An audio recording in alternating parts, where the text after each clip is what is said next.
నా ఆంధ్ర కుటుంబ సభ్యులందరికీ నమస్కారాలు। मैं तिरुपति वेंकटेश स्वामी को श्रद्धापूर्वक प्रणाम करता हूं। भक्ति धारा के संत अन्ना मैया को नमन करता हूं। यहां तिरुपति और चित्तूर से भी अनेक साथी आए हैं। आप सभी का भी अभिनंदन करता हूं। నేను తిరుపతి వెంకటేశ్వర స్వామికి నమస్కారం తెలియజేస్తున్నాను। భక్తి ప్రదాత అయిన సంత అన్నమయ్యకి ప్రణామాలు తెలియజేసుకుంటున్నాను।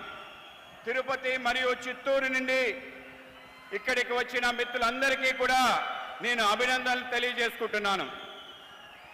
भाई और बहनों, रायलसीमा में सामर्थ्य की कोई सीमा नहीं।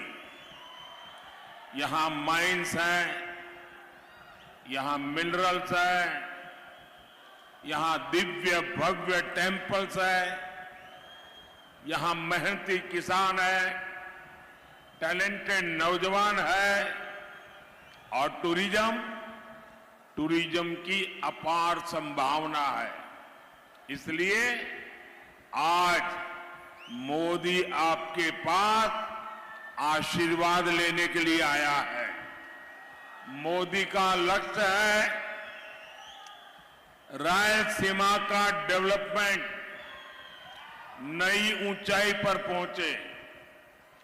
मोदी का लक्ष्य है आंध्र प्रदेश का विकास। मोदी लक्ष्यम आंध्र प्रदेश विकासम। సోదరి సోదరులారా, రాయలసీమలో ఎన్నో సమస్యలు ఉన్నాయి। ఆ సమస్యలకి హద్దే లేదు। ఇక్కడ గనులు ఉన్నాయి మరియు ఖనిజాలు ఉన్నాయి। ఇక్కడ భవ్యమైన దివ్యమైన దేవాలయాలు ఉన్నాయి। ఇక్కడ కష్టపడి పనిచేసే రైతులు ఉన్నారు, ప్రతిభావంతమైన యువకులు ఉన్నారు। మరి పర్యాటక కేంద్రాలకి అవకాశాలు ఎన్నో ఉన్నాయి। ఈరోజు నేను మీ ముందుకు మీ ఆశీర్వాదం కోసం వచ్చాను। మోడీ లక్ష్యం రాయలసీమని బాగా అభివృద్ధి చేసి కొత్త ఎత్తులకు తీసుకెళ్ళటం। మోడీ లక్ష్యం ఆంధ్రప్రదేశ్ అభివృద్ధి। साथियों, आप सभी ने दशकों तक दूसरों पर भरोसा किया है, लेकिन आपको क्या मिला? यहां डेवलपमेंट नहीं हुआ, यहां सिंचाई की सुविधा नहीं है, यहां इंडस्ट्री नहीं है, यहां किसान परेशान है, यहां नौजवानों को काम के लिए दूसरे शहरों में जाना पड़ता है। आप मुझे बताइए, ये हालात बदलने चाहिए या नहीं? तो आपको क्या करना पड़ेगा? आंध्र प्रदेश में डबल इंजन सरकार, आंध्र प्रदेश लो कूड़ा डबल इंजन सरकार रावाली। మిత్రులారా, మీరంతా దశాబ్దాలుగా అనేక మందిని విశ్వాసంలో ఉంచారు।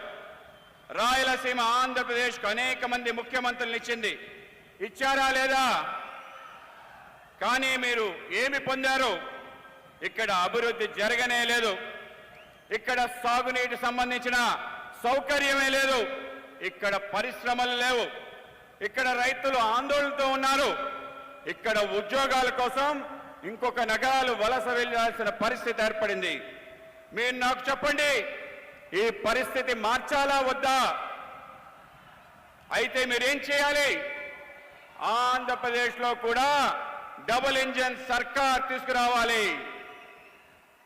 साथियों, आंध्र प्रदेश की जनता ने बड़ी उम्मीदों के साथ वाईएसआर कांग्रेस सरकार बनाई थी, लेकिन इन्होंने आपके साथ विश्वासघात किया।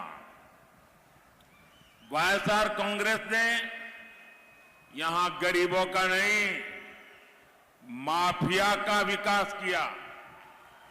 वाईएसआर कांग्रेस के मंत्री कैसे यहां गुंडागर्दी करते हैं,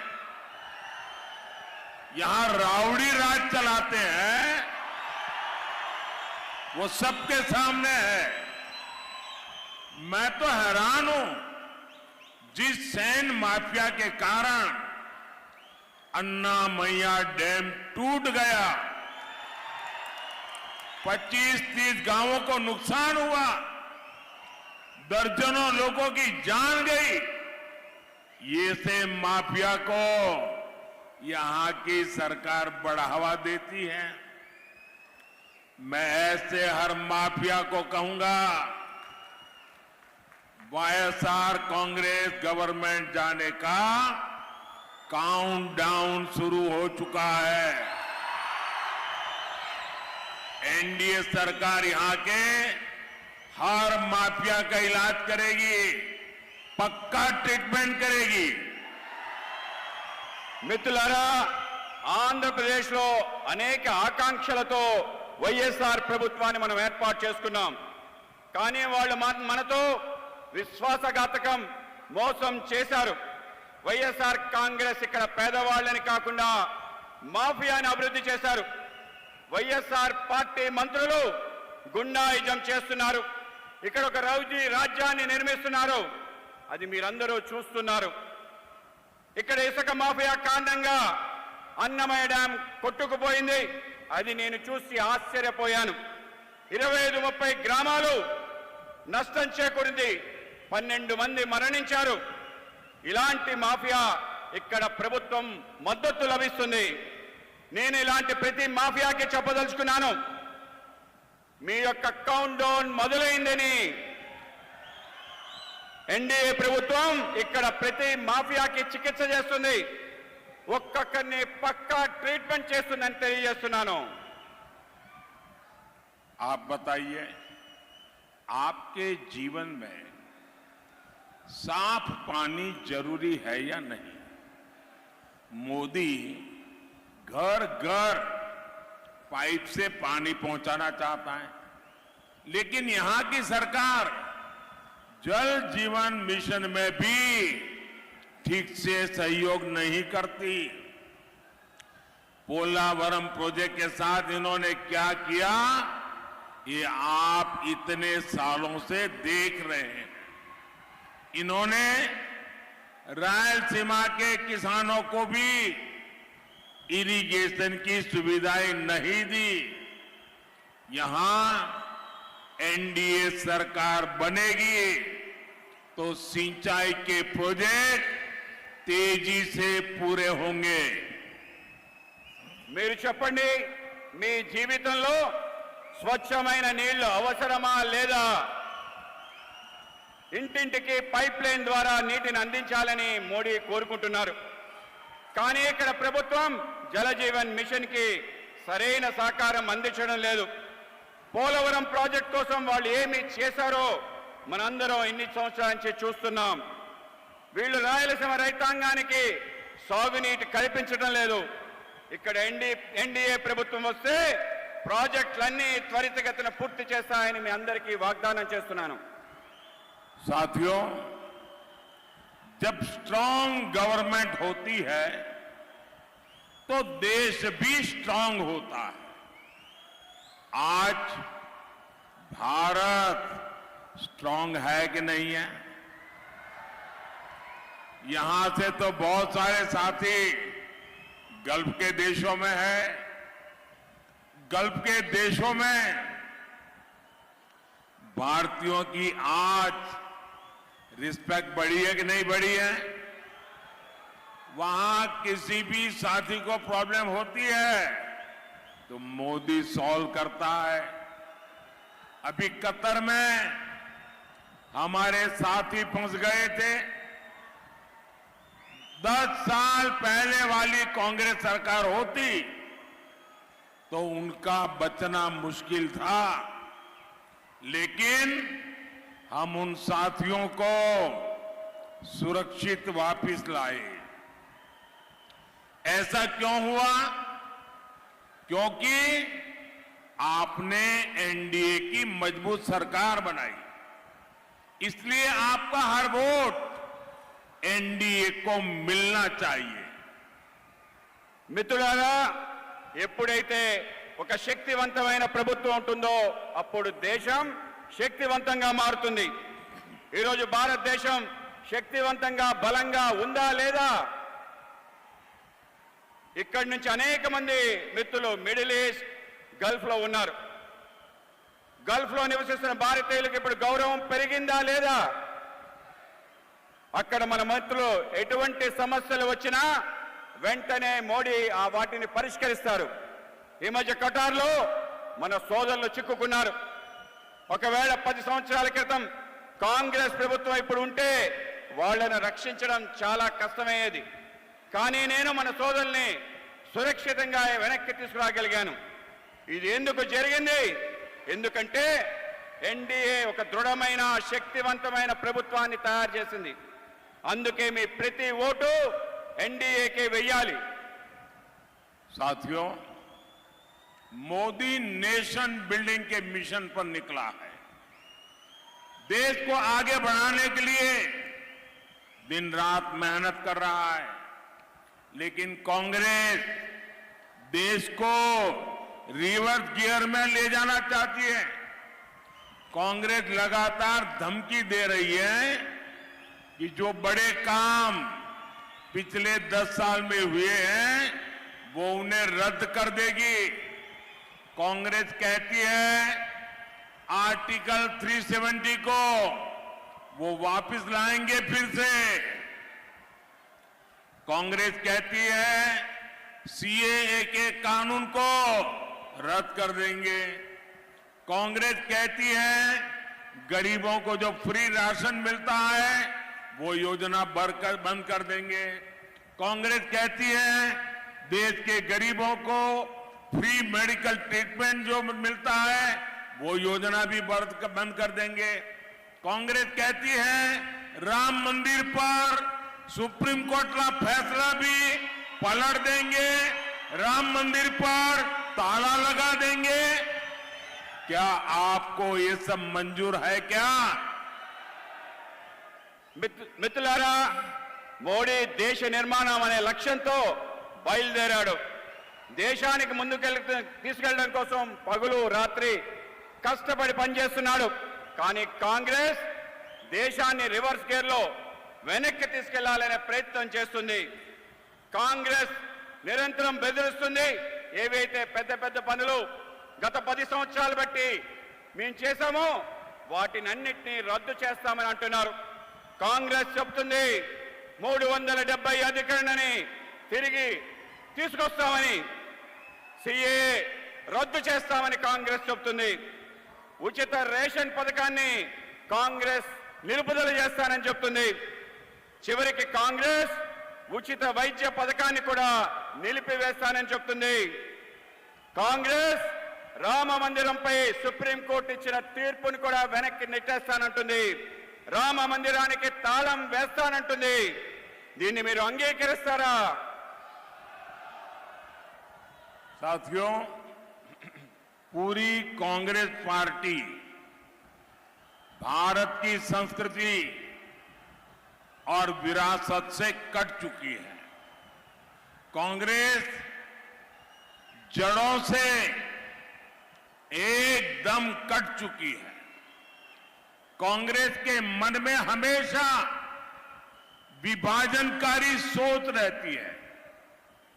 कांग्रेस का माइंडसेट ही देश को टुकड़ों में देखने का हो गया है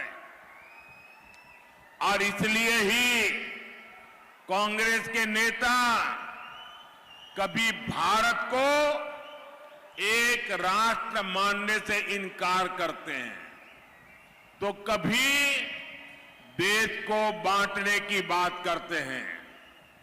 आज कांग्रेस के एक और बड़े नेता ने फिर कांग्रेस की विभाजनकारी सोच का प्रदर्शन किया। गांधी परिवार के बेहद करीबी और शहजादे के सबसे बड़े सलाहकार ने जो कहा है वो शर्मनाक है। कांग्रेस को लगता है कि जो लोग नॉर्थ ईस्ट के लोग हैं वो चाइनीज की तरह लगते हैं। क्या ऐसी बातें देश स्वीकार कर सकता है क्या? कांग्रेस को लगता है कि साउथ इंडिया के लोग अफ्रीकन जैसे दिखते हैं। मैं जरा सीतारमैया जी से पूछना चाहता हूं, क्या कर्नाटका के लोगों पर आरोप आप स्वीकार करेंगे क्या? मैं तेलंगाना के कांग्रेस के मुख्यमंत्री को पूछना चाहता हूं, क्या वे इस प्रकार के आरोप को स्वीकार करेंगे क्या? मैं तमिलनाडु के मुख्यमंत्री को पूछना चाहता हूं, जो तमिल संस्कृति की बात करते हैं, इतना बड़ा गंभीर आरोप लगाया है, क्या तमिलनाडु डीएमके कांग्रेस के साथ अपना नाता तोड़ने की घोषणा करेंगे क्या? तमिल स्वाभिमान के लिए, तमिल लोगों के लिए क्या वो हिम्मत है क्या उनमें? कांग्रेस को लगता है कि पश्चिमी भारत के लोग अरब के लोगों जैसे दिखते हैं। मैं जरा बाला साहब ठाकरे के नकली शिवसेना के जो उनके संतान है, जरा बाला साहब जी को याद करो।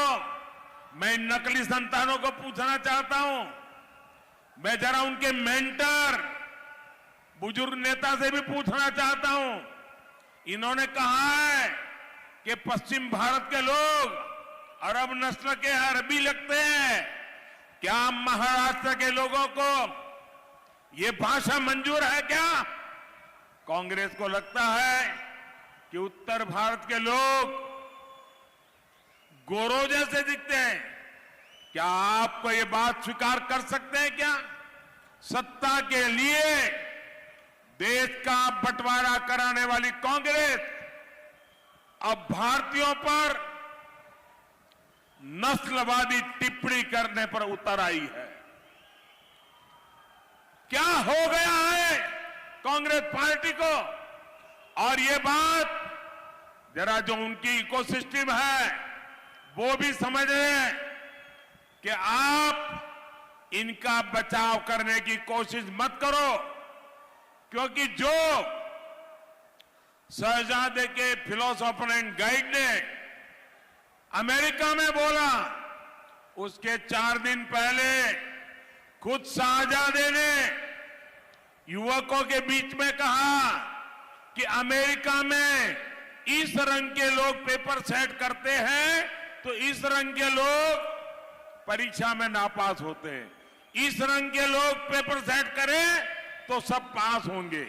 हिंदुस्तान पर भी उन्होंने वही टिप्पणी की थी जिसका विस्तार शहजादे के गुरु ने किया है। ये दोनों की बातें मिली हुई बातें हैं, सोच समझ करके बोली हुई बातें हैं। और मैं पूरी कांग्रेस पार्टी पर, शहजादे पर, इस शाही परिवार पर गंभीर आरोप लगाता हूं। अरे मुद्दे नहीं है तो कम से कम हम भारतीयों का मखौल मत उड़ाओ।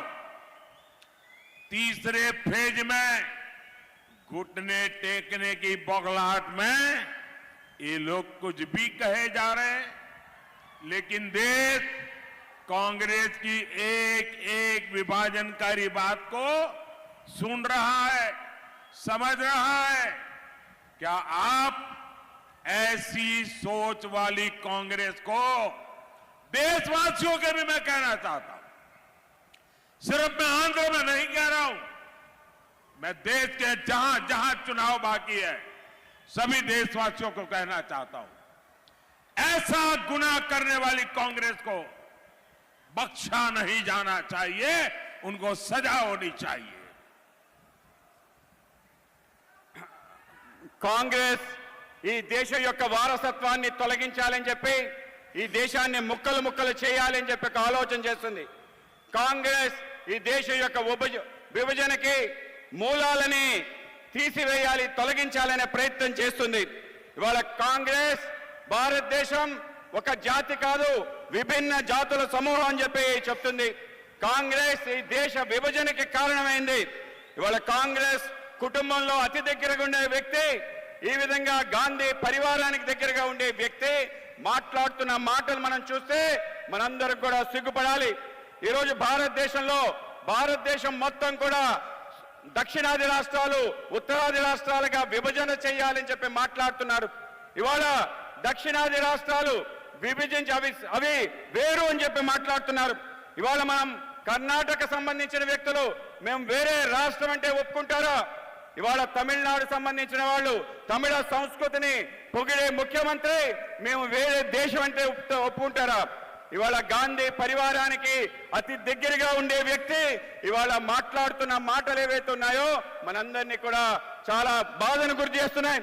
ఇవాళ బాల్ ఠాకరే గారు సంబంధించిన ఏదైతే అతి దగ్గర సంస్థలు ఉన్నాయో ఆ పార్టీకి సంబంధించిన పెద్దలు ఎవరైతే ఉన్నారో వాళ్ళ మూలాలకి దూరం అయిపోయి ఇవాళ కాంగ్రెస్ యొక్క భాష ఏదైతుందో ఆ భాషకి వాళ్ళు కూడా వంతపాడటం ఏదైతుందో అత్యంత దురదృష్టకరం. ఇవాళ కాంగ్రెస్ పార్టీ కేవలం అధికారం కోసం దేశానికి సంబంధించిన విభజన మరొకసారి తీసుకురావాలని చెప్పి దేశాన్ని ముక్కలు చేయాలని చెప్పి ఒక ప్రయత్నం చేస్తుంది. ఇది కేవలం మీకే చెప్పడం లేదు, దేశ వ్యాప్తంగా ఉన్న అందరికీ కూడా హెచ్చరిక తెలియజేస్తున్నాను. కాంగ్రెస్ ఆలోచనలోనే దేశాన్ని విభజించాలని చెప్పి పాలించాలని చెప్పి తెల్లవాళ్ళు నల్లవాళ్ళు అని చెప్పి ఒక ఆలోచన. అమెరికాకి ఈ యువనేత వెళ్తే అక్కడ కూడా ఇటువంటి మాటలే మాట్లాడాడు. భారతదేశం గౌరవం తగ్గించే విధంగా ప్రయత్నం చేశాడు. కనుక మనందరం కూడా కాంగ్రెస్ పార్టీ యొక్క ఆలోచన పైన జాగ్రత్తగా అప్రమేయంగా ఉండాలి, వాటిని తిప్పికొట్టాలని మీకు తెలియజేస్తున్నాను.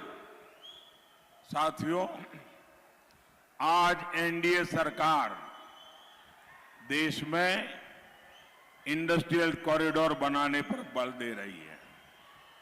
यहां भी देखिए कितने एक्सप्रेसवे बन रहे हैं, चारों तरफ 4 लेन 6 लेन हाईवे बन रहे हैं.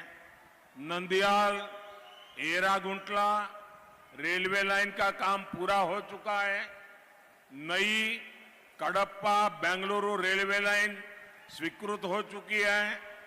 कडप्पा एयरपोर्ट के नए टर्मिनल का निर्माण हो रहा है.